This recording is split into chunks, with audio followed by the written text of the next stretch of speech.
Hello, everybody, and welcome to NINJAGOCast, episode 84. The dojo is now open. I am Sensei Meso. I'm Sakota. And I'm Bendo. And today we are here to have a wonderful, chill, calm, nice, normal, uneventful, boring episode of NINJAGOcast where nothing crazy happens ever except your regularly scheduled announcements. Yep. Isn't that right, friends? It's been the most normal week in Ninjago history. Yes. No one is having a mental breakdown. We're all fine Yes. here. Yes. So, in the interest of not letting the bit go on too long to where damage is done, I'll just cut right to the chase. I just want to say this. We're getting more people filtering in. We're at like 17 watching now.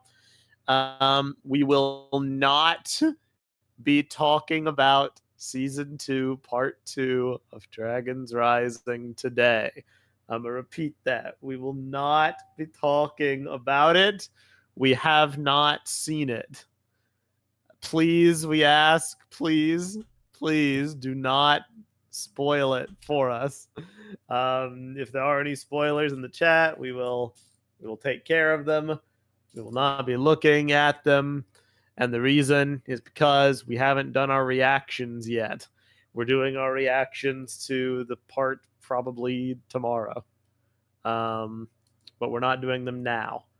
And yeah, let's just, people who maybe aren't in the loop are going to be like, what do you mean, Meso? We're going to be talking about the leak today, but we're not going to be talking about the episodes.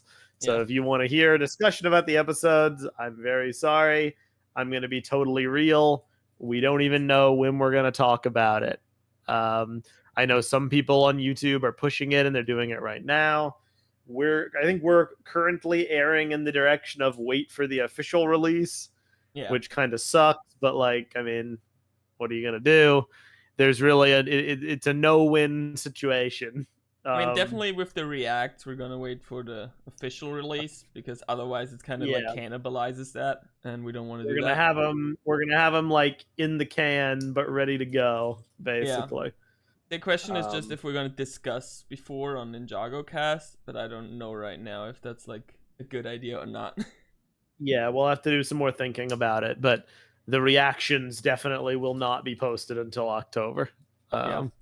Sorry about that. Anybody who would be looking forward to those, trust me, it sucks just as much for us as it does for you. So what we will be talking about today, like I said, we're going to open with a discussion about the leak, what happened, and how we're feeling about it. Then we're going to be talking about Shatterspin issue 1. We will be doing a spoiler discussion on that. And then we're going to be talking about the Wildfire. Is it Return to the Wildness or Into the Wild? Okay, Return to the Wildness. We're going to be talking about that and doing a spoiler discussion on that. But before we do, as always, some quick rapid fire plugs. If you want to stay up to date with our content and also, just chat about the community and all the crazy things that go on, you can check out our Patreon at patreon.com/the TTV channel. For as low as $1 a month, you can join our patron-only Discord server where we talk about Ninjago, Lego, Bionicle, all the different product news and updates. It's a quicker way to stay in touch with us and have fun discussions with a bunch of awesome people. And that's the best way to support us and our content too. So if you do want to join, the offer or the option is there. And if you do like this video, give it a like. It does help. And subscribe for more cool Lego content. And I just want to reiterate, because we're at 28 people, please no spoilers. Yeah, I made a pinned comment. Thank you. It's the last time I'm going to say it out loud. I know we got to move on, but just, yeah. Okay. So here's what happened.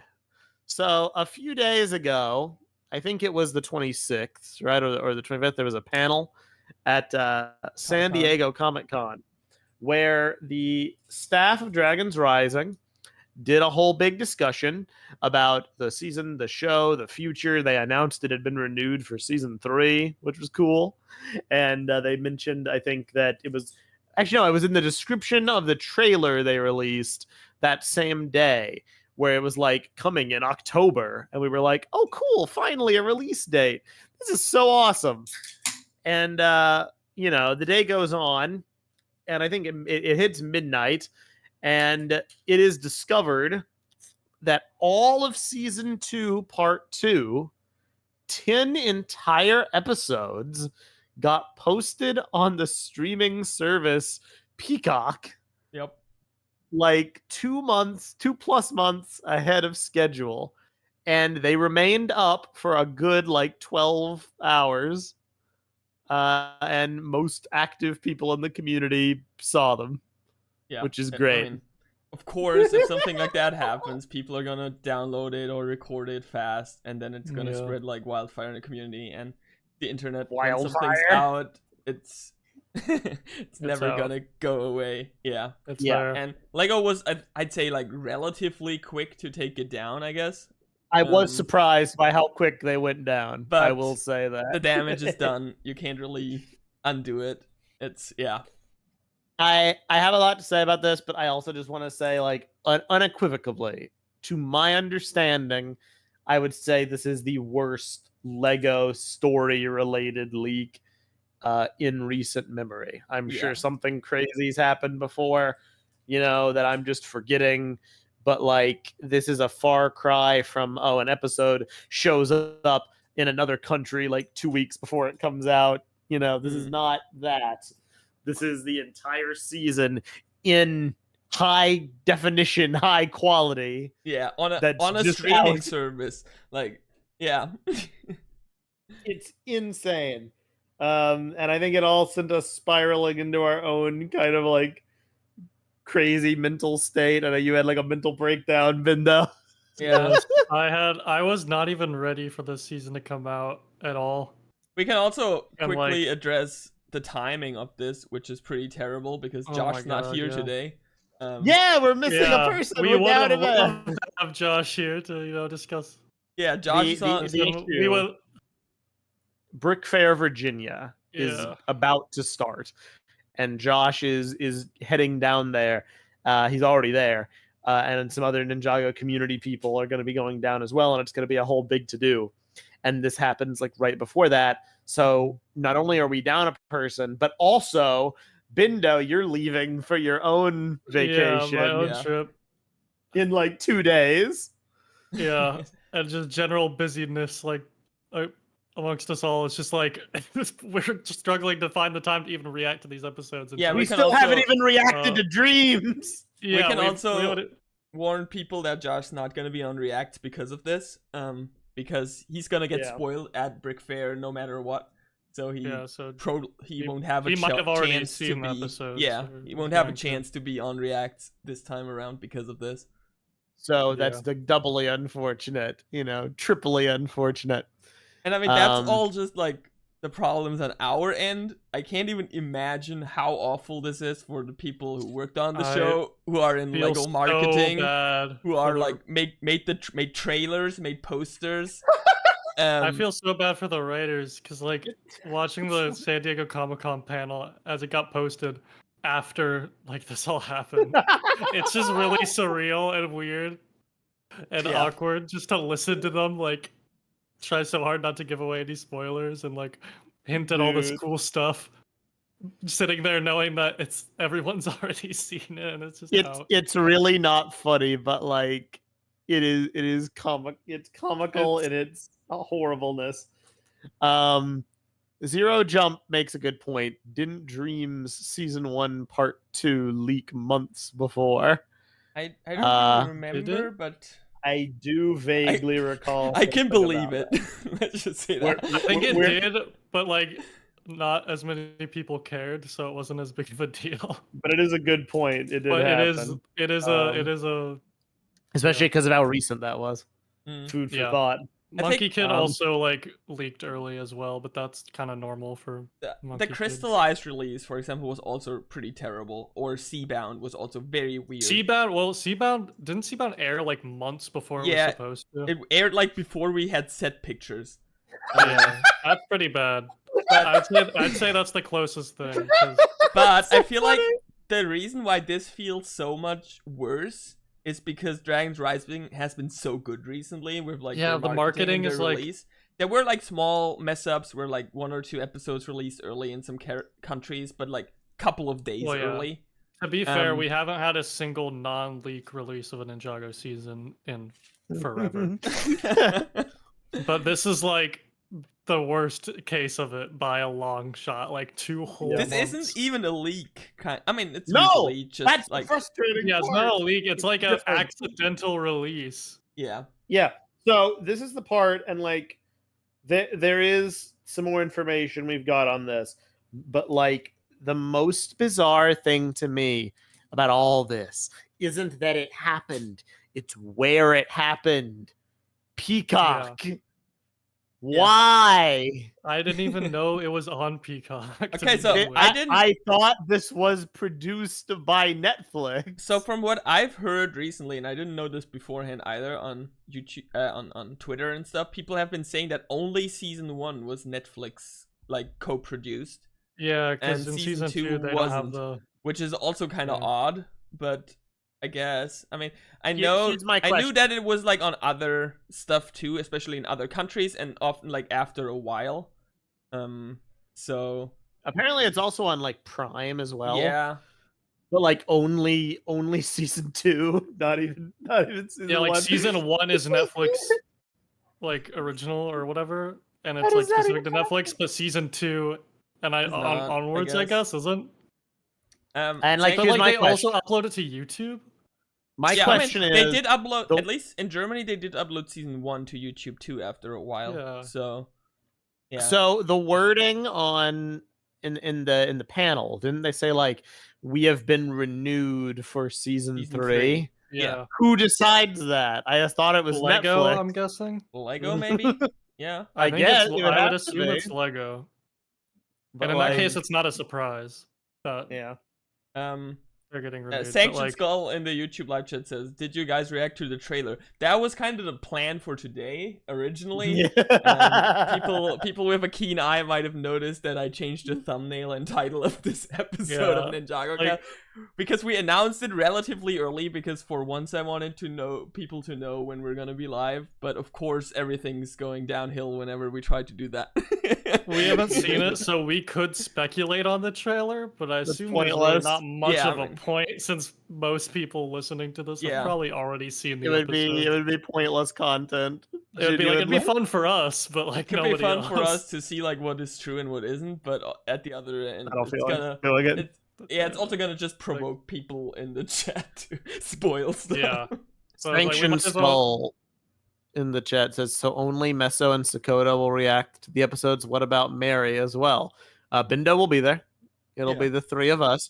Mary currently does not have any interest. She's on an indefinite Ninjago break, but maybe one day we'll rope her back in. But she will not be on the reactions, even though I wish she would be. But I digress.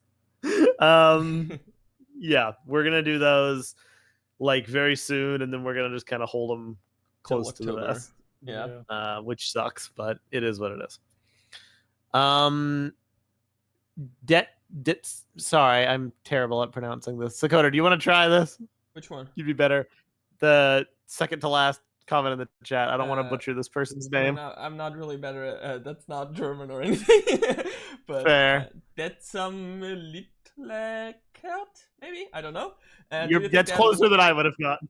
Do you think that Lego will be giving us something more with the original release schedule? And I'm sorry if I mispronounced that, probably. What do you mean something more? I think if they're gonna release anything that wasn't leaked here, and I highly doubt it. Because, very unlikely. What would it be? Lego's gonna just sweep this as if it like never happened. Yeah. And just like go on with promoting the season as if like none of the leaks were there. I mean, what else are they supposed to do? I kind of want to they really don't have any other choice. I feel like this whole situation's gonna end up in a lot of people being mad at Lego or tweeting like snide remarks at Lego whenever they're gonna release like a trailer or a poster. And I mean, we don't really know what happened, right? But I highly doubt it was on Lego. No, this is 100% on Peacock. Yeah. The only thing you could maybe say is like, why do they already have the episodes? But I don't know how that usually works behind the scenes. Like, it might be completely normal that they get them this early. You could still complain about the whole like batch episode release format and all that kind of stuff, but like in this instance, like I don't think Lego wanted this. Like Lego didn't have any fault in this happening either. This was just like a purely like Peacock screwed up someone over there, just released it early somehow. I guess my headcanon of what happened is that because the trailer came out the day before and the release date is that they Netflix has that. We don't have Peacock here, so it might be different on Peacock, but Netflix usually has this when a new season of a show is coming. They have like coming soon new season, and it plays the trailer if you click on the show. And maybe they wanted that to be tried to upload to the go teaser. live, but someone accidentally just published the whole season. Yeah. There's like a multitude of things that could have gone wrong. It's just crazy how far in advance it managed to happen. That's like I'm not surprised that it leaked. I'm surprised that it leaked 2 months early. Yeah, no, it's really bad. And I see a lot of people going like, well, why do you have the episodes in the can and you're not releasing them? It's about pacing. Like right now the sets haven't even come out yet, you know?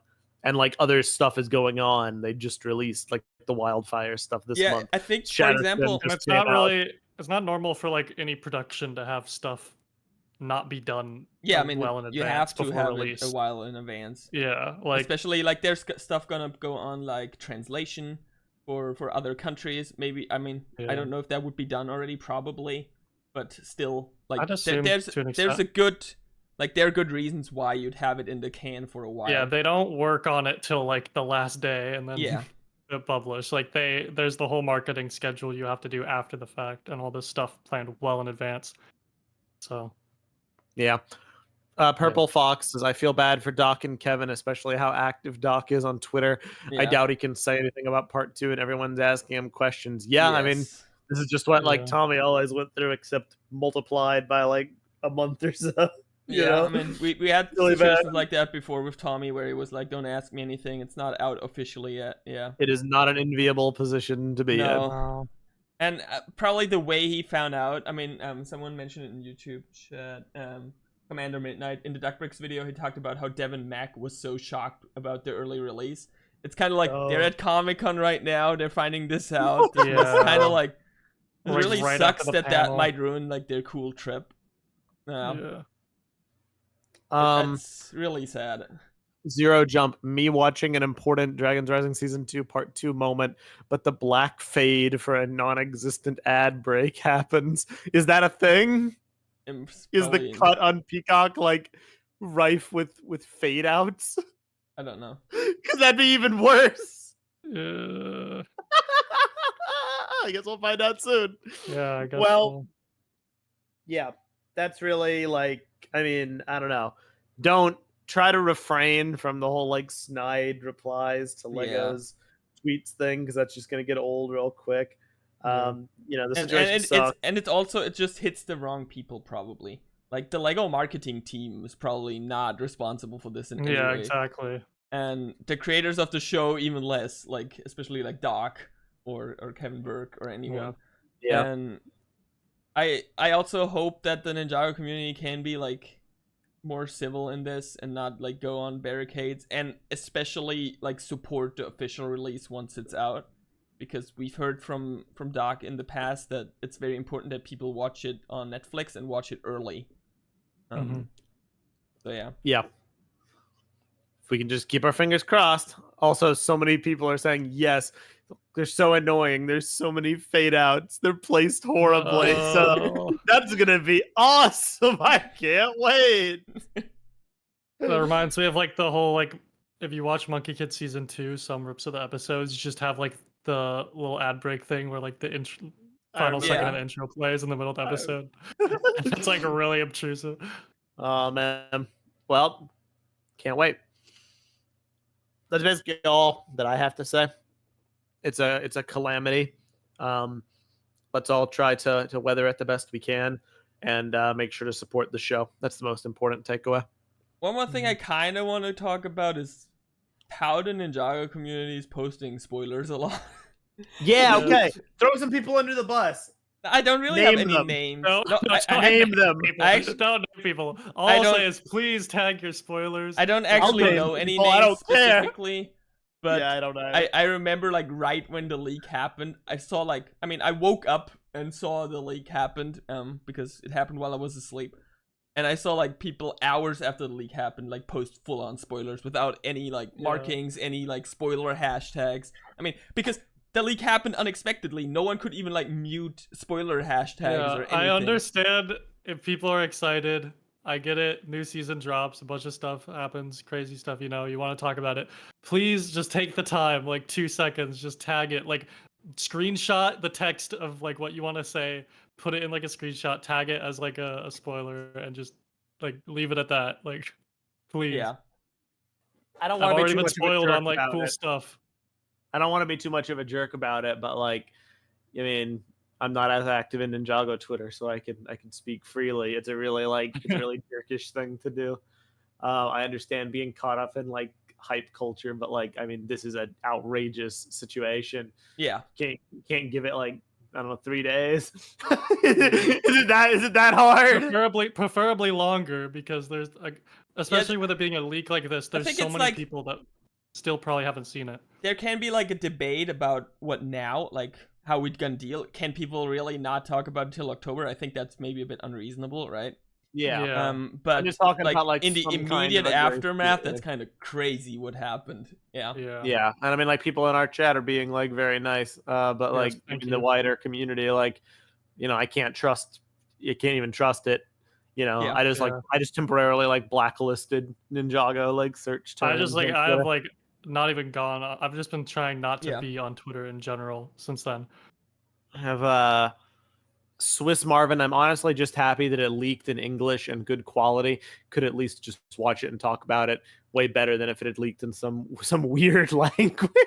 Just a few episodes. Yeah, weird language. I feel like that's always the English-speaking centric perspective, I guess. You know what I mean? There are fans out there that might not speak English and they feel the opposite. There way are about probably it. A lot of fans who don't speak English and are seeing random I guess the majority of on social media. The majority of fans does speak English, so yeah, it could have been worse, I guess. Still, I mean, just taking it for like the Monkey Kid community, if things leak in a different language, it's not really fun to avoid spoilers while everyone's out there trying to translate them rapidly. I can't imagine. Yeah, that would be fun for anyone else who doesn't speak English with these Zero episodes. Jump says the Dragons Rising German curse. Yeah, it's always like 2 days early in German. And I can watch it because we do react. I did not say the weird language thing. I'm reading that from a live chatter. Yeah. Satha I'm sorry, I don't know. Because all the episodes are out, there really isn't anything to be hyped for during the release the crew wanted. Yeah. That's an unfortunate like knock-on effect, because even though I'm sure people will still watch it to support the metrics, all the talking points will have been talked out. Yeah, and then we're going to be 2 months into a nude drought and waiting for more content. If we're going to do just talking about us, for example, if we're going to do NinjagoCast in October about these episodes, every point we're going to make has probably already been made by someone. Yeah, and I'm already really annoyed with the whole batch release thing, releasing 10 episodes at once anyway, because that already makes it hard for the conversation to last. The very day before this happened, I saw everybody talking on Twitter about wanting to go back to a weekly. That's what my main takeaway from the whole community discourse was, is I don't care like how long it takes for it to release. I'm not ready for this season to come out. I'm fine waiting till October, but can we please get like one episode per week, please? That would be like so nice for the longevity of the conversation. And now it's just all out there. Everyone's already talking about it. Like, we're already late to discussing it at this point. Like, it's just like, I don't know. It sucks because like I would have loved to like experience the hype of the season leading up, especially with how much cool stuff could be thrown in the trailers and how much like I was interested in a lot of the stuff to see like the trailers and to see the marketing and the promotion and all that. Yeah. And now it's like we won't get to experience that. It's just kind of here now. Another thing we want to talk about today is Shatterspin, right? And Shatterspin heavily ties into like the wolf mask warrior lore and stuff like that. And it could have been really cool in the time leading up to October to like speculate how this could affect part 2. But that's all gone now. It's been immediately overshadowed. Yeah. It's been immediately overshadowed. I haven't seen like anybody talk about it on Twitter. Like literally nobody. It's just empty. I mean, should we talk about that real quick too? Shatterspin leaked as well. Oh yeah. Okay, I thought it just came out, so I was really confused. I think it came out in some other country early or something. No, like it just like leaked that day before. And then people are straight up just like posting it online. Yeah, just posting full pages. Yeah, that's great. Without any spoiler tags. And I want to say that especially for Shatterspin and the Garmadon comics and stuff like that. This is a very niche thing for like very invested Ninjago fans, maybe a bit older than like the kids Ninjago's aimed for comic book like shops and stuff like that. This thing, we'll only get stuff like that if people support it. Mm-hmm. And if people just post the whole thing online, that's definitely not gonna improve the sales numbers. So I really hope that people financially support Shatterspin if especially when people post more it stuff online. Like it. Yeah. And it immediately gets overshadowed by this new season drop. And now it's like are people even gonna buy Shatterspin as much as they would have now? Season's out? I would say unlikely, but who knows? It definitely I don't want to go full help. boomer about it, but it's not gonna help it. It sucks. And Shatterspin already got delayed too. Like we were supposed to have issue 1 like a few months ago. Yeah. So it's already kind of like behind schedule. And now it's like not only is like the stuff it's teasing already out, but like honestly it might be good that it's been delayed because otherwise there would be like nothing for the rest of the year.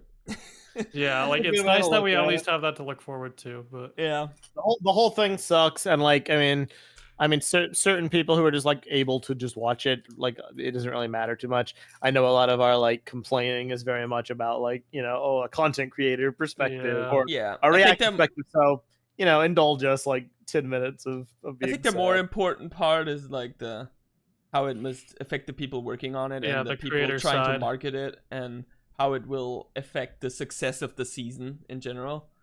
So it's really important that we kind of like stick together as a community and support it as good as we can, at least. Yep. Yeah. But that's really all I got to say. I don't want to go on too long about it. Yeah. I appreciate you guys not like spoiling stuff. Let's transition and talk about Shatterspin. Should we talk about Comic-Con a little bit, maybe? Or is it do you want to fire off some cliff notes? Because I'm gonna be honest, a lot of what was said kind of got like lost in the sauce. I didn't watch it, but so the problem is kind of like some of it probably teases the new part, and I don't know like which of it. So yeah, but there's some very good news that it got renewed for season 3, and that Ninjago is at least gonna go on until 2026, and they're preparing stuff for the 15th anniversary, which is very exciting. It's always good to hear like how far in the pipeline they are working on stuff. I know they confirmed that like Aaron does not have an elemental power. I mean, we already knew that, but there was a bit of a like double, triple, quadruple confirmation. They kind of teased that Dareth might show up, and they kind of teased that Chima might be like relevant in ways you wouldn't expect, which is interesting. Yeah, they were like, we want to pay respect to Chima, etc. I might be like completely misremembering something, but am I like Didn't Doc or Kevin tweet like in response to something saying that Dareth was like coming back in season 3? Like they just confirmed that was going to be a thing. I don't know. Not that I recall, but I mean, because I feel like I remember seeing that, and I don't know if I could find the tweet. Oh yeah, Sanction Skull also reminded me. They did say season 3 takes place in multiple new realms, which is exciting. Huh. And they also kind of teased that Geode is gonna be more canon because someone asked when Cole and Geo are gonna kiss, and they said keep watching. So let's go. Let's go. So at least they teased it, I guess. Yeah, we'll see. Was there anything else like super important? They showed a clip of part 2, but I mean the episodes are out now. I haven't even seen the clip that they showed. It's like the dragon of motion at the monastery. I was like listening to the panel, so I like heard the audio from it. But... And is there anything extra important that I'm forgetting? Not that I recall.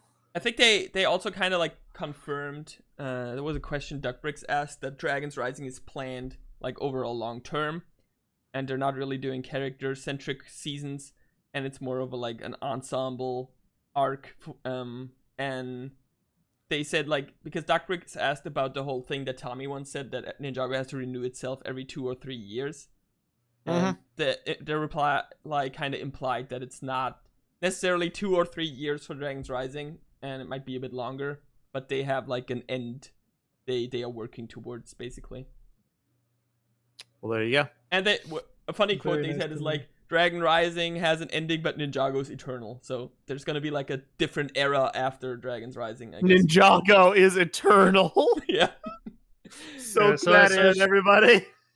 I searched both Kevin and Doc's Twitters. I didn't see anything about Dareth being in season 3. For some reason, I could have sworn I thought they replied to someone and just like stayed up with like, oh yeah, Dareth, you can expect him in season 3, but I guess not. So Zero Jump says if anyone can find that, let me know. But Zero Jump says the Geo thing sadly wasn't from Doc, but rather the lady at the panel.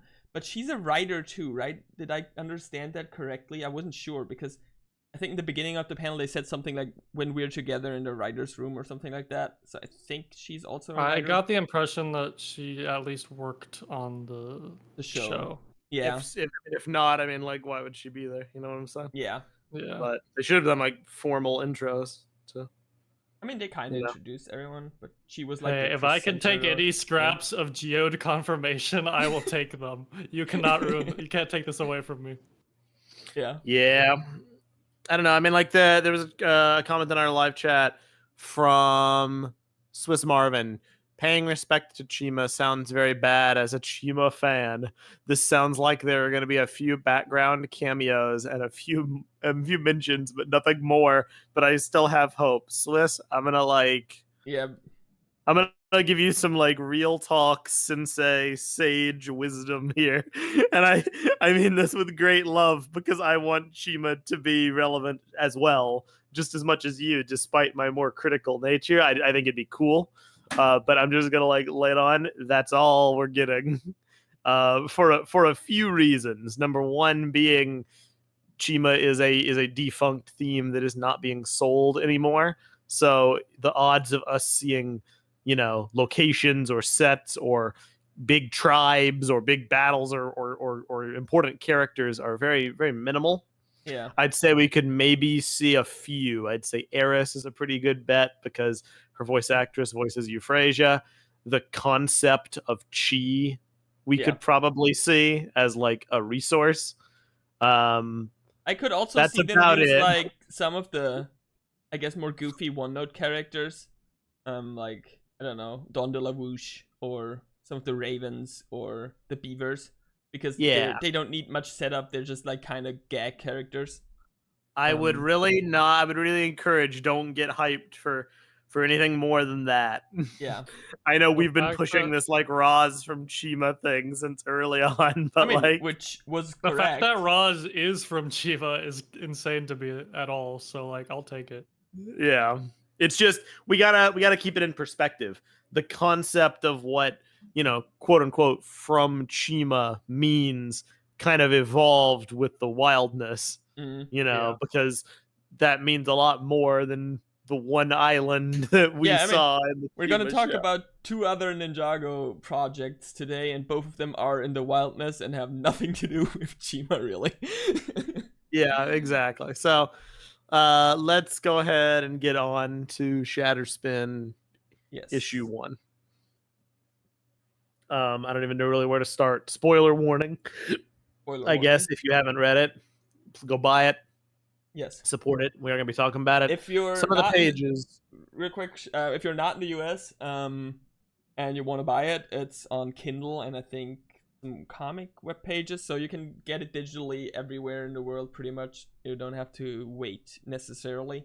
The printed versions I think are not everywhere available yet. Yeah, and that is very good to keep in mind. So it starts off kind of like a flash forward a little bit.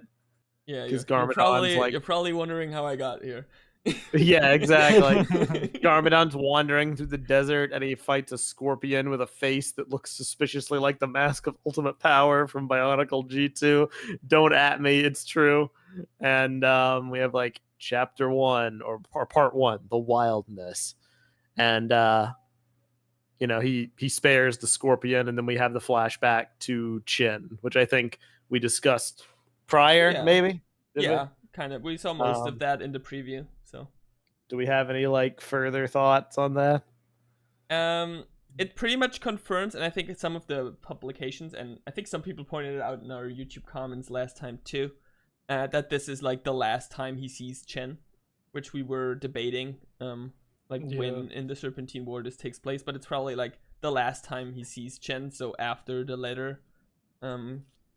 Which does make sense. I think that tracks. I don't really see a scenario where he would come back. Oh, this is kind of a spoiler for part 2, but they said it in the Comic-Con panel, so can I talk about that? Sure. So in the Comic-Con panel, they said that Chen's Tournament of Element was inspired by the Tournament of Sources. And that kind of implies with this together that Chen has like knowledge of other realms a lot. I mean, yeah, Chen seems to know an awful lot more than I presumed he did. Yeah. Before. Not outside the reason of not outside the bounds of reason. Yeah. Considering his place in the world, I can see that. I'd like to get like a Chen flashback story. Yeah, I'd love to learn how he got all this knowledge. I mean, I feel like they always treated Chen like he's a master, and he like was Klaus's and Garmadon's master, and I always wondered like why, like he's not that powerful or anything. But with this context, I feel like that makes more sense because he's just like super knowledgeable, I guess, about like the universe of Ninjago. I mean, maybe he is super powerful. We never really saw him fight or anything, but like, I mean, he doesn't have like maybe he was better in his prime. The whole thing about Chen is like he's kind of weak at the end of the day because he wasn't born with any elemental power, and I think he's just very intelligent. He like yearns for that strength, which is why he ends up taking them all in the Tournament of Elements anyway. So it's like, I could definitely see it being more of like a knowledge over strength type thing. Like, yeah, he uses his knowledge and his trickery to get people on his side. Makes sense to me. That tracks. So they have that conversation. He tells Garmadon about like the Forbidden Five, and then Garmadon goes off. But wait, no. First, we have like an interaction with him and Wu. Yeah, I really like that a lot. Especially like there was that very line at the end where like Wu's like, "You're always gonna be the better warrior than me, but you gotta have more faith," and that kind of ties great together with like the flashback scene from Hunted, and I think that was a really cool. Yeah, I thought like it was a good scene to show that Garmadon is trying to help. Like this is very much a Garmadon that hasn't gone off the deep end yet. He's just cynical and he doesn't put a lot of trust in other people, which is definitely like, considering all the different iterations of Garmadon, it's good to place like where exactly he's at in any given story. Yeah, morality wise, it's good to establish that from the get-go. And I still commend the writer. Like, what's the writer's name of this again? Sorry, I'm blanking. Tri Wong. Yes, I pronounce it correctly. But yeah. I commend him so much for being able to just like swap from going from like post revival Garmadon to this, and just it's already so seamless. I feel like it's in these comics, it's very noticeable how good his understanding of like Garmadon and Wu's dynamic and relationship is, and all his different forms, and I really appreciate it's really that. good. It's just really impressive for characters like complex as Garmadon to be able. Another thing I'll say, I remember at some point I was critical of the art of these comics. I forget at what point it was in one of our episodes. I was like roasting a few like silly faces. In the early Garmadon episodes, I was posting like out of context, like funny faces that looked weird or like squished. But I want to like take that back, at least for like this issue. I'll say it's exceptional. Yeah. Particularly in the conversation between Garmadon and Wu, you can tell a lot about their emotions from like the subtle differences in like their faces and how they're drawn, like the twitch of like an eyebrow, the furling of like, you know. And I also really like there's really this one page that's like almost a full page of like him when he arrives in the Wildness and he sees like the landscape. It's so beautiful. Oh yeah. Yeah. No, it's really good. It's what's different about these as opposed to the Garmadon ones, I think they have like it's not try doing everything. They have an inker called Ricardo Robaldo, and color is done by KJ Diaz. Well, they're popping off. They're doing great. Let them cook. So Garmadon like falls down. He comes out of like water. He's walking through a forest. There's like a kid that he nearly decapitates, which is just awesome, hilarious comedy, near miss murder. He keeps walking along. We had that beautiful shot of the Wildness, which looks incredible. Great location. And then we cut to the little band of kids who are going to be like the supporting characters. Yeah. And we get like a few of their names. Is one of them like Iriel? Wait, I think we have all of the names. Let me just Asa. Asa is one. Zuri, Balloon, Warby, Iriel, and Asa. I like Warby. Warby's a funny name. And they're bantering, and they tell them about like Garmadon, like, oh, I saw a stranger cut off my hair. There's a great gag where like he's like, what does this guy look like? And then he imitates like his face. And then to like Garmadon pulling the exact same face. And like that's just awesome. That's straight up like emote fodder, you know, reaction picture. Then after that, we have Garmadon actually at the Shadow Dojo. And I think that's probably the most controversial point, Dojo. Right?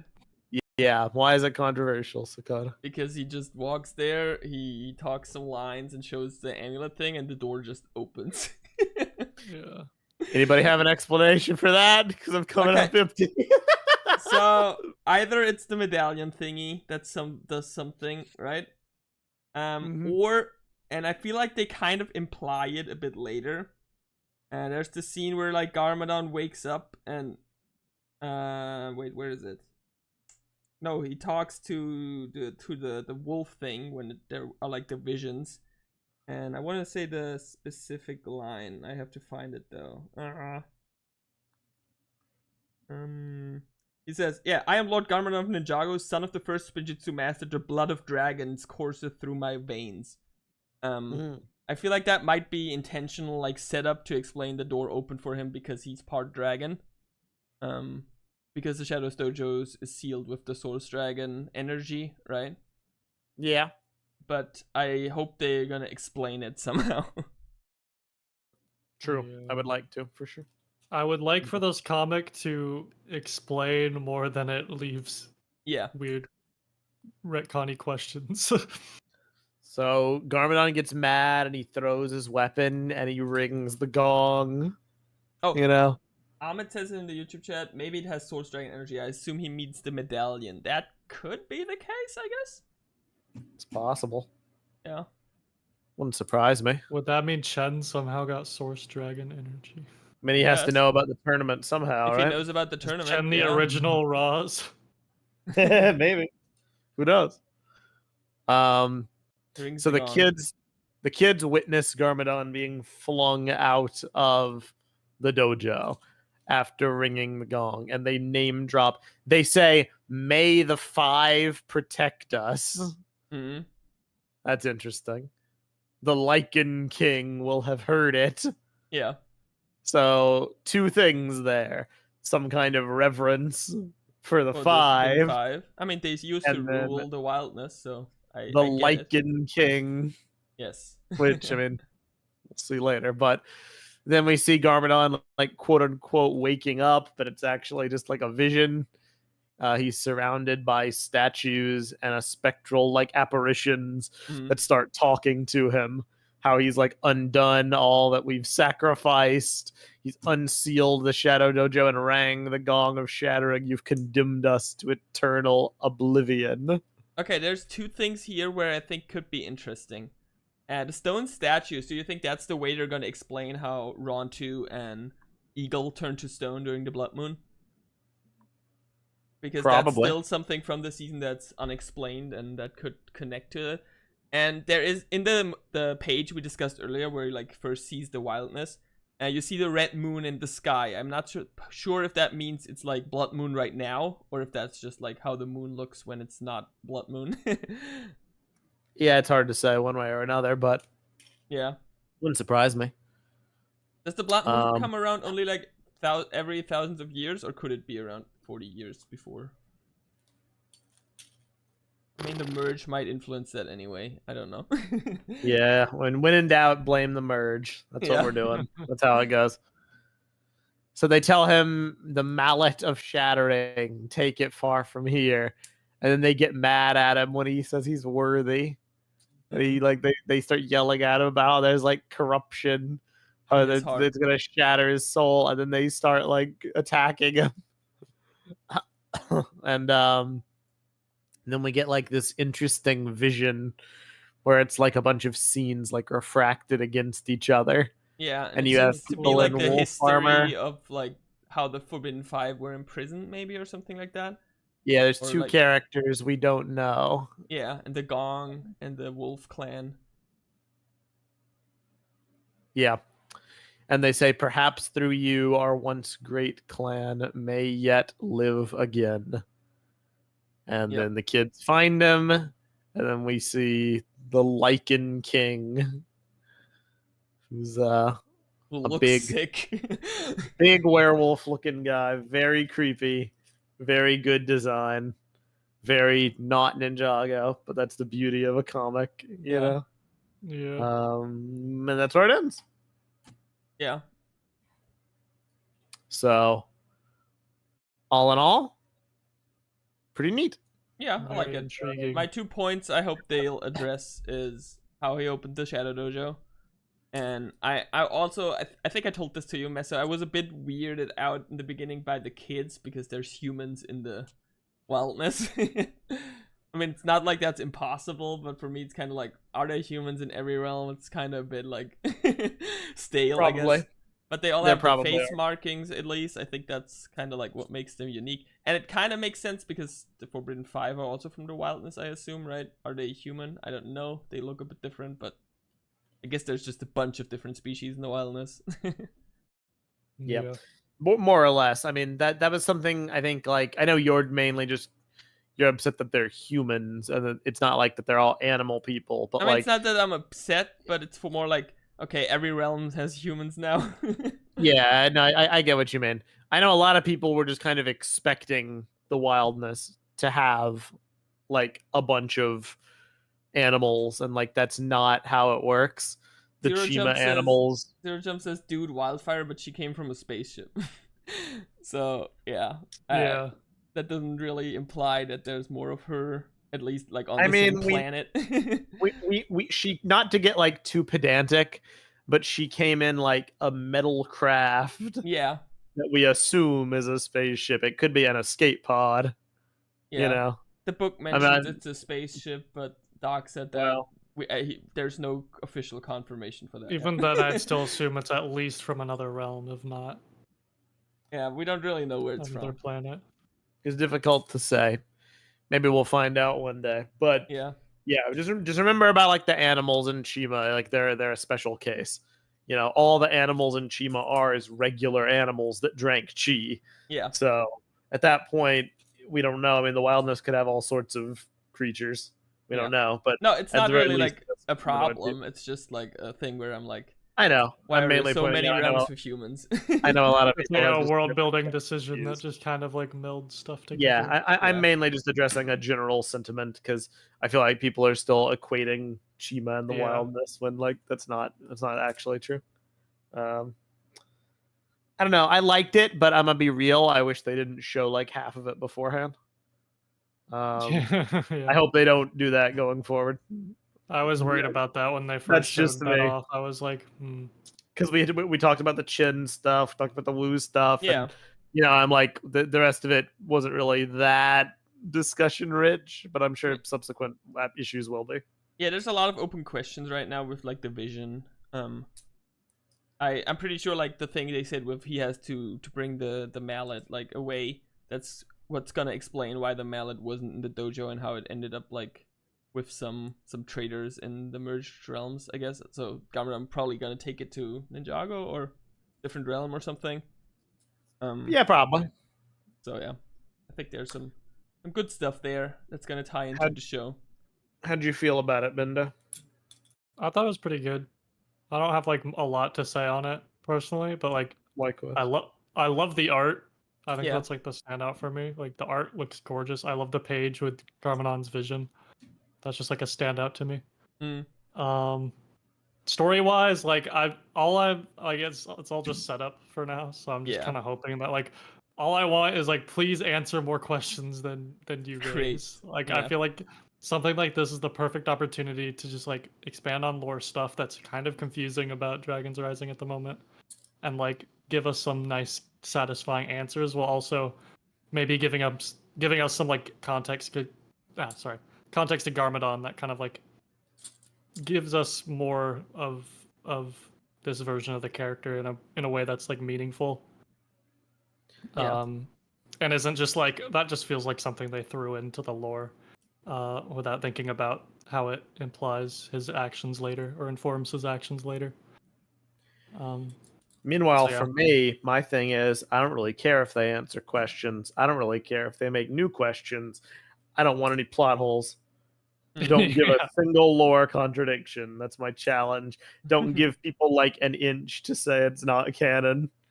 Yeah. Everything must line up perfectly, and I'll be watching. But so far, so good. I just think with like prequel stories like this, like for me to like care, you have to give me like a reason to like be interested in like what this character is doing. Yeah, I feel like right now it's like I don't really care that much about what Garmadon's doing during the Serpentine Wars. Really? But like if they do something really here, like I think it's cool, but like I think they gotta do something here to be like, okay, this informed something he does later on. And that like adds a whole new context to it, and it's like really satisfying, like a satisfying missing puzzle piece. I feel like that might just be getting my hopes so much the benefit of this releasing before part 2. Because if there's something that kind of like explains something that happens in part 2 or teases something, it's like, yes, it's a prequel, but it kind of informs the future.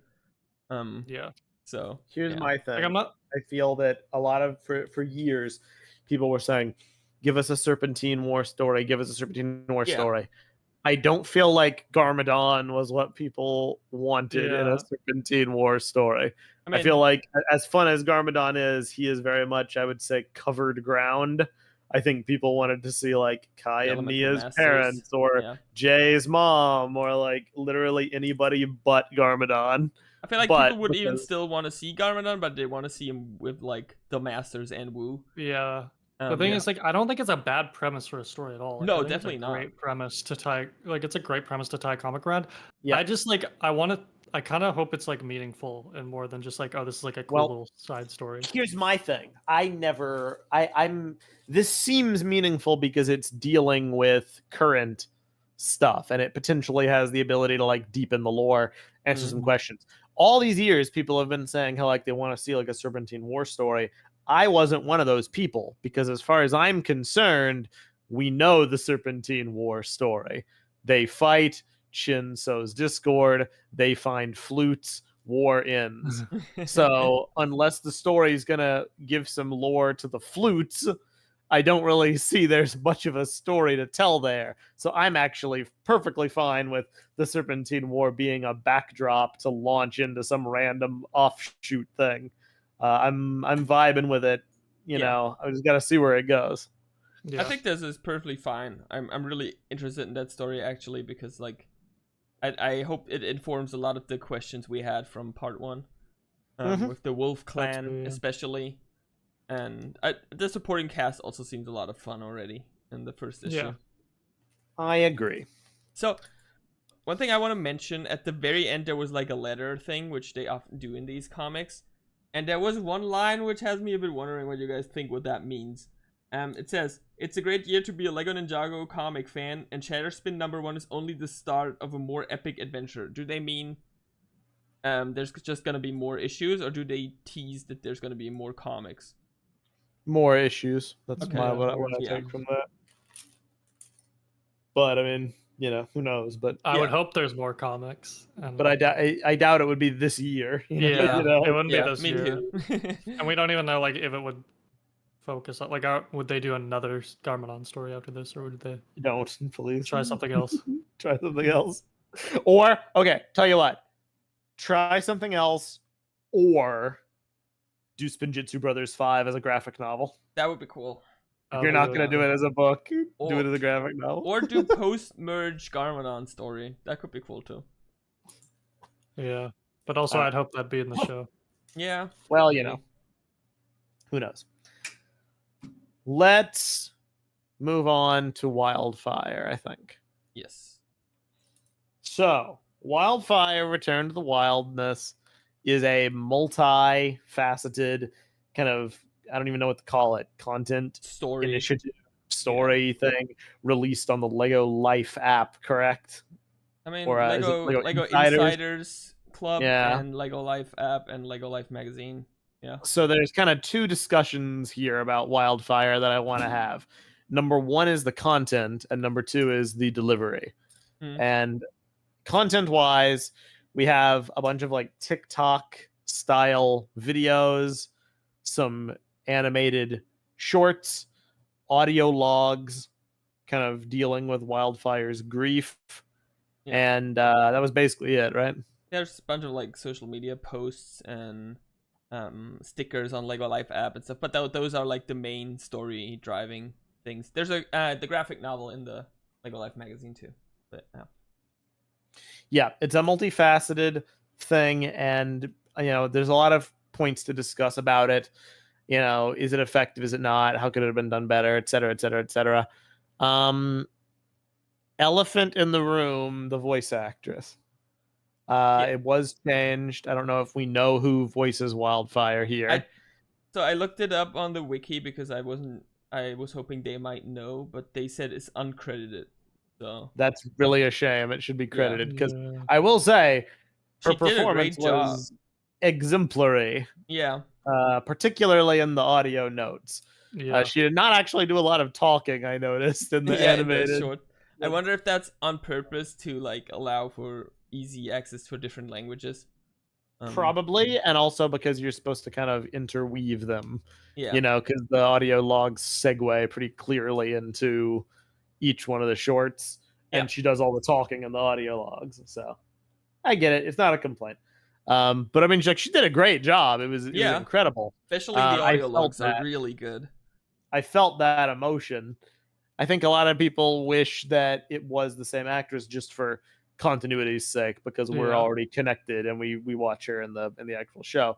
And I do agree, but I don't want it to seem like we're knocking on the voice actress who did this, because it was a great performance. Very good performance. Just like a little jarring and a tad harder to connect to when it's not the same person. Honestly, I kind of like, when I watched all the stuff I forgot pretty early on, I kind of like didn't notice anymore. Like when you get into the audio logs where she talks a lot. When you get to audio logs, like you start to just like connect it to the character, and it's a lot easier to get invested. But yeah.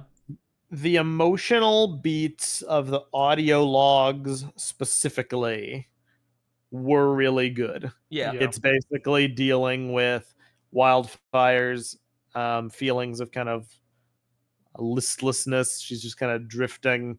She's sad that Kai's gone. She's mad at everybody. She doesn't really know how to process her grief. She wants to just like shoot fire and like break stuff, but that doesn't really help. She wants to be alone, but that doesn't really help.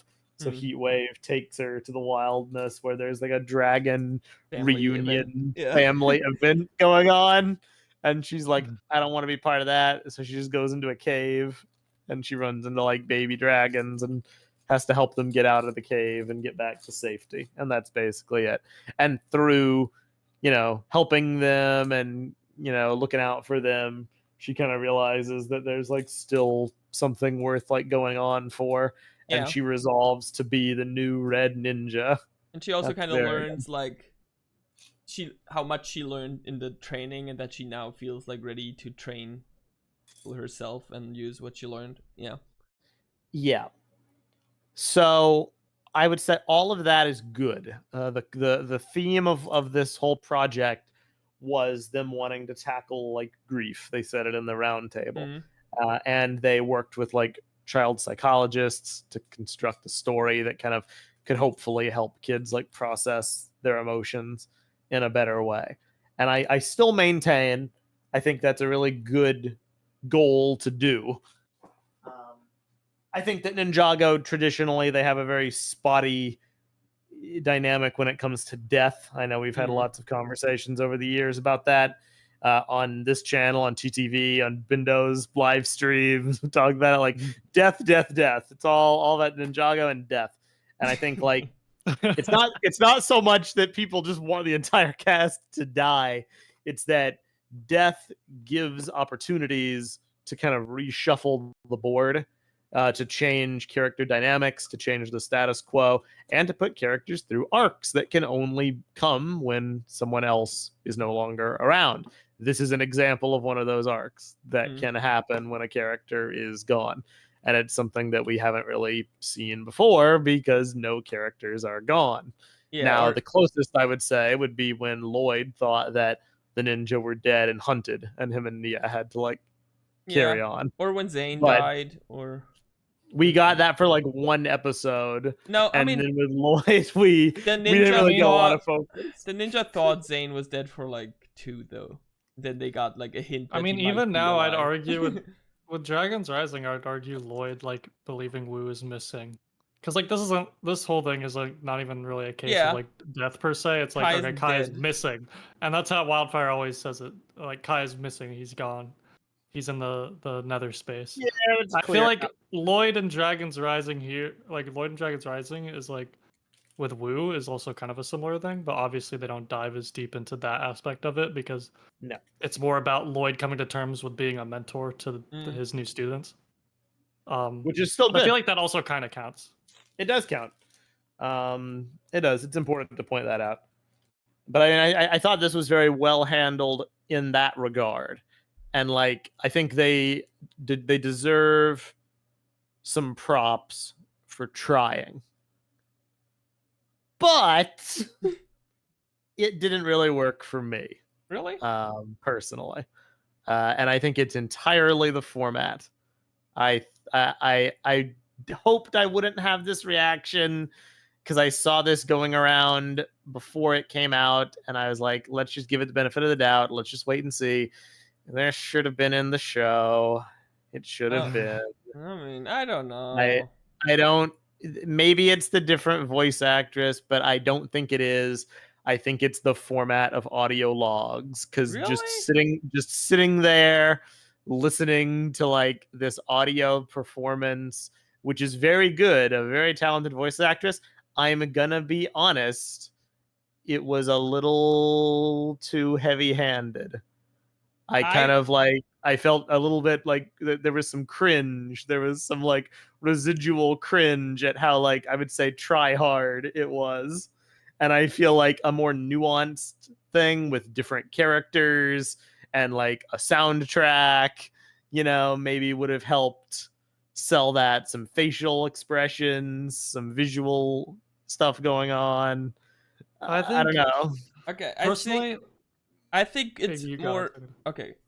It's more of a case where the format allowed for an introspective we couldn't get in the show, where we have to have action scenes, we have to have comedy, and in the normal show format, and we wouldn't be able to get like a purely introspective story like that in the show at all, which is kind of like whenever there is like grief, they kind of put the part where the ninja like deal with that grief off screen. It's like in Crystallized or when Zane died, it's always like them dealing with it is off screen because they can't really do like 5 depressing episodes.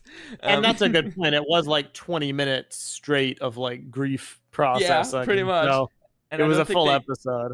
I don't think they could do that in the show, and the audio format kind of allows that. But I don't know, like there were little bits of like comedy with some of the stuff Wildfire said. There was. It was very like played straight. But I don't know, like 10 minutes, okay? 10 minutes of grief with the bells and whistles of a TV show and like visual storytelling and an orchestral score, and then 10 minutes of like dragon comedy, I think would have been preferable to 12 minutes of dialogue-free dragon antics and 20 minutes that's of audio. My point of criticism is that the shorts didn't really do anything for the emotional story, really. They were like almost purely focused on like baby dragon shenanigans. I think if you just... Here's my thing. This is like a really good story, and I love it. And like the presentation holds it back a lot for me, because I understand they wanted to go with the multimedia approach because there's like this big push to have all this stuff. Props and it's for like trying. This fun thing. But like, why could the dialogue from the audio just not be in the shorts? Like, I feel like if instead of having shorts, it was all combined into like one mini episode, and it was like all the dialogue was interwoven with this, and you like, instead of just hearing the audio logs, you see Wildfire like talking into like whatever device she was using. A lot more to like make them to animate in the scenes. I get it's a budget thing, but like I think probably that was a budget thing. That would just fix everything for me. Because I don't think this is a story that necessarily needed to be in the show. Obviously, I'm gonna reserve judgment until I see part 2. But like, I think this easily could have worked as like a mini episode if all this stuff just combined into one project. Put it to you this way. Like, this is how I look at it. We got Woo's tease, but we didn't get a Wildfire grief episode. It's not like it's impossible. We've gotten like random offshoots before, but they could have. I think they easily could have done it. You have to think about it. What's the point of stuff like this or Woo's tease? It's marketing, right? It's like short form content to post online to get people like invested into Ninjago. That is true. There's a difference there between doing like, I guess, 10 shorts or doing like one full depressing Wildfire grief episode. Oh, that is true. You're not gonna get like the kids and parents to be invested in Ninjago. It wouldn't be if it was combined with the actual visual shorts. It wouldn't be like a full depressing grief episode. I'm over exaggerating. It would be like an emotional, like emotionally connecting story. Like, I'm sorry, with a popular character combined. I'm not with trying like to be a jerk. I'm really not. But like I'm back on the old school like cynical meso train. She said like, you're not gonna hear this, are you? Like 10 times. Like there's a lot of like bloat in those audio. You can clean up a lot of the writing. You could trim that in half, and it would keep the same emotional impact. All it would have to be, to me, in my opinion, all it would have to be is like an extra episode. Yeah, I get they want to do the format and they want to do all this stuff. Personally, I feel like it would have worked better if it was just like a little mini episode, cut like half the dialogue, maybe not half, but like a good amount of it. And half, just like half of it gone. Keep the funny dragon antics, and you have this nice little short self-contained story about Wildfire processing the grief of Kai and learning what she wants to do. Yeah. And it's just this nice little thing. It's good for the fans. It's good for promotion. You can have it free up on YouTube so more people see it, because right now I feel like they're restricting the marketing they could do by leaving it on these like Lego Life or whatever apps. Oh, absolutely. Nobody talks about this. Like, nobody knows it even exists. I feel like it's failing as an advertisement because the only people I see talk about it are like diehard Ninjago fans. Okay, well, so that's the thing, Bendo. Is it an advertisement for Ninjago, or is this an advertisement for the Lego Insiders Club? I think, yeah. It's the latter. I think in a way it's probably both. But yeah, this is very much, I think, something to push the Lego Insiders Club. And it's also like, of course, we are, as 20-year-old Ninjago fans, are only going to see like hardcore Ninjago fans talk about this, because it's like, well, yeah, no one we know uses the Lego Kids app usually. You know what I mean?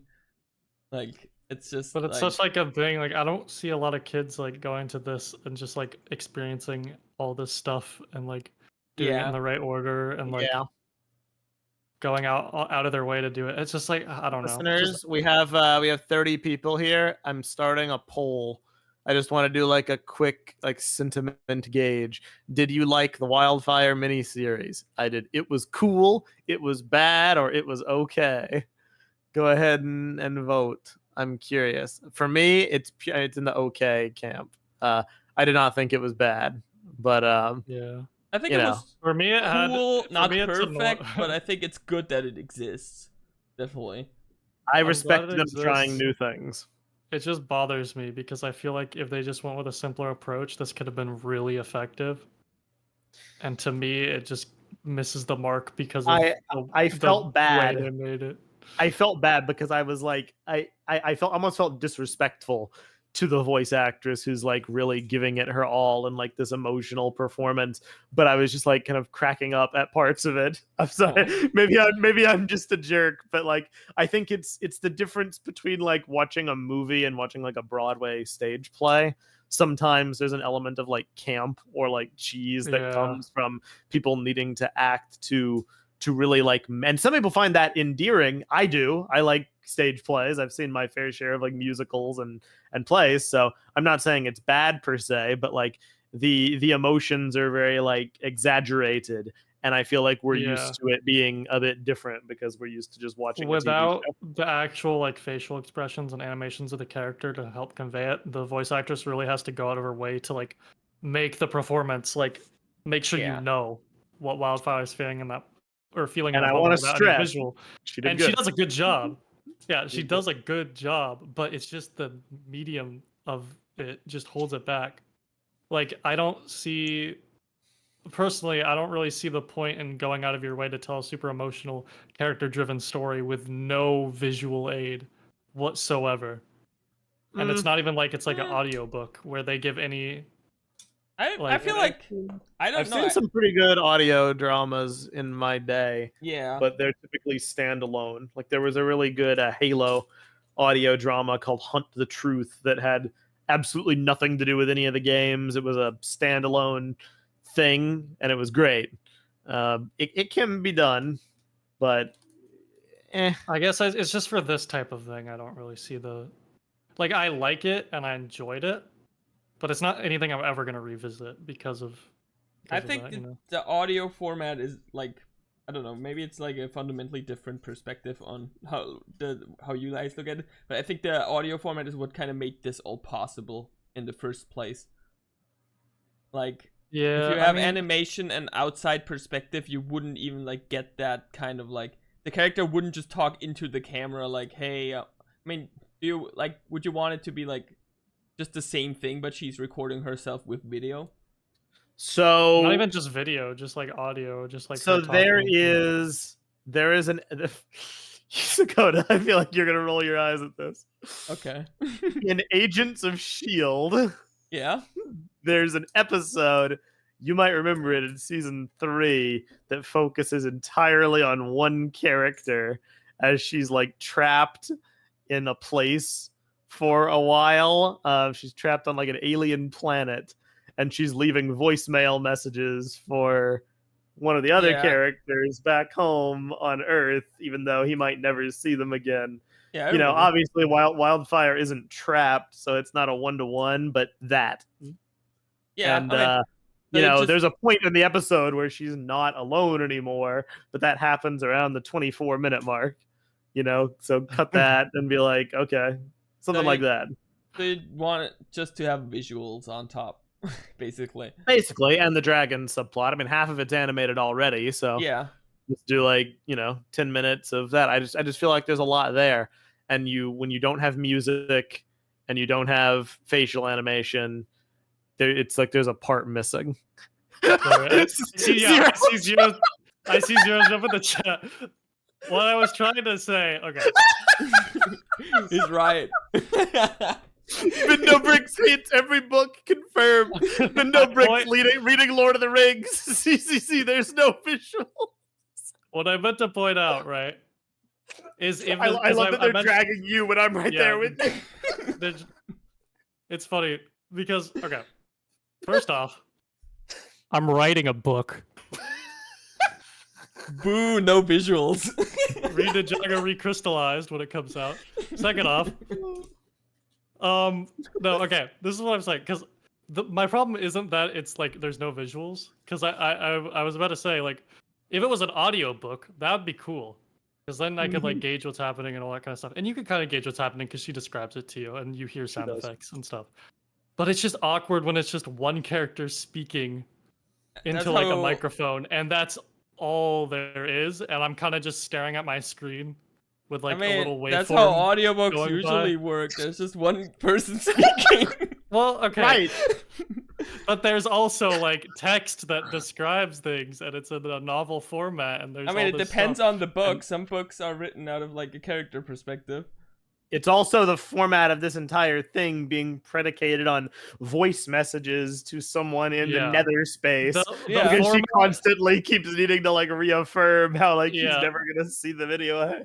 The guys are haters. We are, yes. The format. I just need to I just need to make it clear though that I'm not being dumb, because to me the format of audio logs is not comparable to listening to an audiobook. There's clear differentiation in my head. I don't find this specific format of this as engaging. I'm not here to say that, because it's not a visual medium, it has no value. That's not what I mean to say. I mean to say that this specific instance of it, in this specific type of thing, where you actually have animated shorts to go alongside it, feels weird to have like these separated. So like it just doesn't make a lot of sense to me. I want to make my position clear again. My problem is just like the distribution they did of visual to audio. I feel like some of the emotional stories should have been in the visuals more. Because it makes the visuals feel entirely like disconnected. I feel like they're a waste of time. World of Cards Entertainment. This podcast sucks. There's no visuals. That's messed up. Snake Master, will the next podcast be fully animated to better convey the emotions taking place? Yes. No. Yes. Okay, we're gonna get AJ to animate it. I fear Recrystallized doesn't have Wu versus Crystal King. Zero. You don't know that, do you? You don't know if it does. You're gonna just interject like a YouTube embed, like halfway through the document, like watch the fight and then continue. No, just about to get back. Yeah, I think the distribution, there could have been. I wanted a bit more of the Kai story in the animated part, because all of that is only in the audio logs now. But I do not think they could have gone that in depth in a visual format because of just like the way Lego does these kinds of shorts. Probably. I'm not here to hate on it. Ultimately, yeah, if we're being fair, what you said was probably right earlier, Skoda, in that like this wouldn't even exist if it wasn't for this multimedia format being used to like incentivize the Insiders Club. So yeah. I get that. I do. Yeah, but I mean, it's fair to like make critiques and stuff, because if they're gonna do more stuff like that, maybe in the future they can change things up a bit. I mean, yeah. Overwhelmingly, the poll, it had like 17 votes. 41% it was cool, 6% it was bad, 53% it was okay. So most people are like, it was okay. Yeah, so most people think it's good that it exists, or think it's positive in some way. Yeah. Now I do have something else to say. We have been talking about like this angle of it. I have something more specific to say, and this was kind of okay. So here's what I'm assuming. Again, we haven't seen the next part. All right. Mm-hmm. If we're to take this as a part of Wildfire's character growth, yeah, and then going forward, she's going to like be different as a result of this. I do have some serious issues with her character arc up until now, because hearing this really cast in refrain how much of it was done off screen. Because I do not buy whatsoever that Wildfire is in a position where she would want to teach other people anything. I got the vibe from Dragons Rising thus far that she was still in like literally like first % of her training to even being like a competent ninja apprentice. You know, like she has a lot of raw power but no discipline. She taught like literal toddlers. Sure. Yeah, I don't think the implication is that she's any good at it yet. Yeah, I don't think I think it's just that she wants to and she's gonna try to do it, mostly because she like looks up to Kai. Yeah, I think she wanted to be like, I want to be like Kai. She still has a long way until she's actually there. But like I think it's just the idea that she wants to do it. Like she wants to. That's like what she feels her goal is now. And at that point, I'm perfectly fine with that. I just think it rings a bit hollow when she's like, "Oh yeah, all those breathing exercises you taught me, all that training we did, all that like awesome stuff we did," and I'm like, we saw like none of that. Maybe like one scene. No, the breathing exercise is like the direct reference to when Heatwave was hurt. Yeah, like one scene. I personally buy the dynamic between Kai and Wildfire. Yeah, I mean, personally for this, like to infer a bunch of stuff. Even if we don't see like all their training on screen, we see how it it changes over time. There's also some pretty big time skip between season 1 and 2. Yeah, like it seems like there's gonna be a massive time skip between like the parts too. I think Kai and Wildfire have like one of the best dynamics in Dragons Rising, so I think it really works even if we don't see everything. I agree, but I feel like a lot of that's just because their personalities click so well.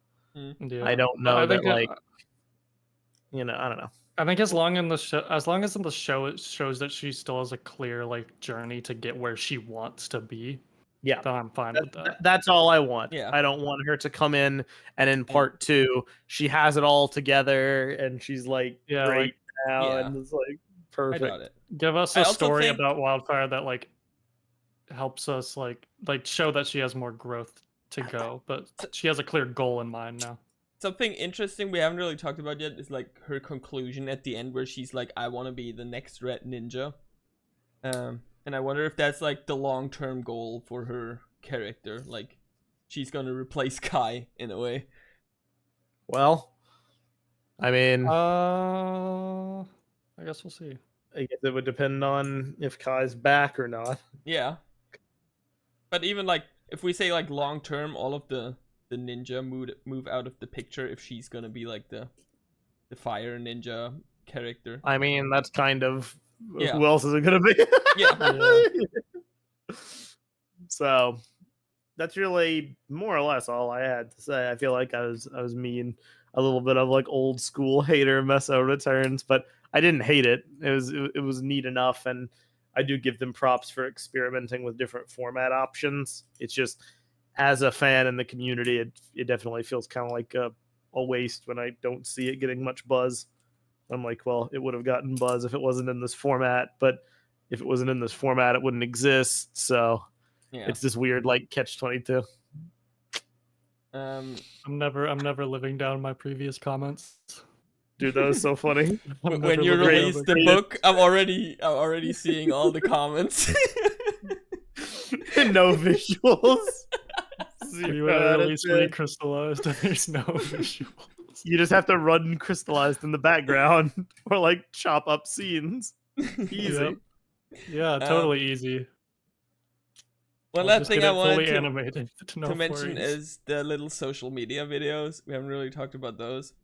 I think some of them were really cute with like her drawing and stuff.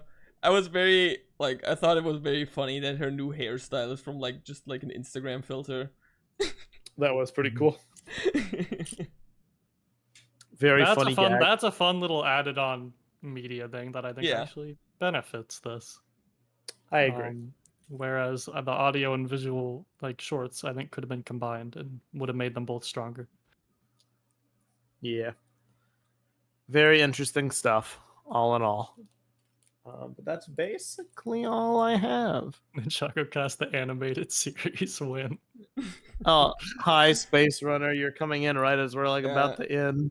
NinjagoCast, the animated series, comes out in October if it doesn't release on Peacock first. Yeah, there you go. We have to get someone to actually animate us talking through all these now, because there's obviously no value in audio-only content, as I've made very clear, is my opinion. We're gonna hang up the podcast and build. We're doing very well, Space Runner. We just had a fun podcast, which we're now going to end. I'm so sorry. Came up right at the end.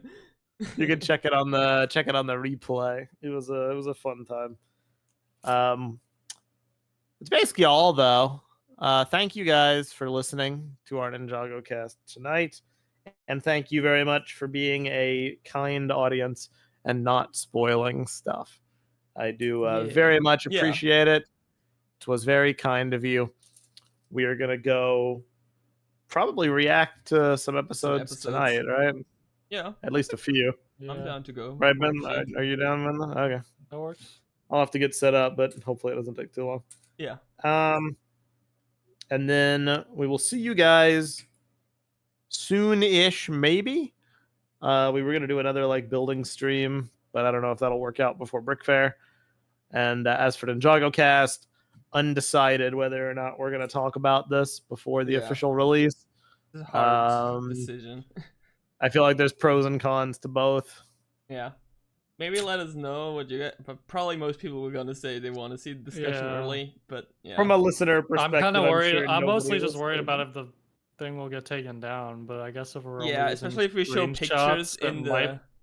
we would have to not do any screenshots. Yeah, but then it's only in audio format, and we hate that. Yeah, bro. Obviously that's just not going to work. Epic meme, the birth of a meme. I'm never. Is this my contribution? Yes. This is your first NinjagoCast meme. I hate it. This is the fun part. The hot takes, the debates, the arguments. The hot takes that get misconstrued into some of the worst. Yeah, welcome to my life. I can never be claimed for having. I'm Benderbricks and I hate books. Yeah. That's what I'm known for now. We've been on a stretch for too long on NinjagoCast where we agree on everything. It was about time we disagreed on something. All right. Thank you guys very much for listening to this episode of NinjagoCast. Leave a like if you enjoyed and leave your thoughts in the comments section below on Wildfire, Shatterspin, and the early release leak debacle of Dragons Rising Season 2 Part 2. And stay tuned for more LEGO content on Keep the Peace. A last-second super chat from World of Cars Entertainment. Can't wait for these episodes. Hope they don't leak. You and me both. You and me both. Thank you guys for watching. I have been Sensei Meso. I've been Sakota. I've been Bendo. And the dojo is now closed, never to be opened again for thousands of years. No. Unless it is in a comic. Without Source Dragon Energy. Bye, guys. Bye.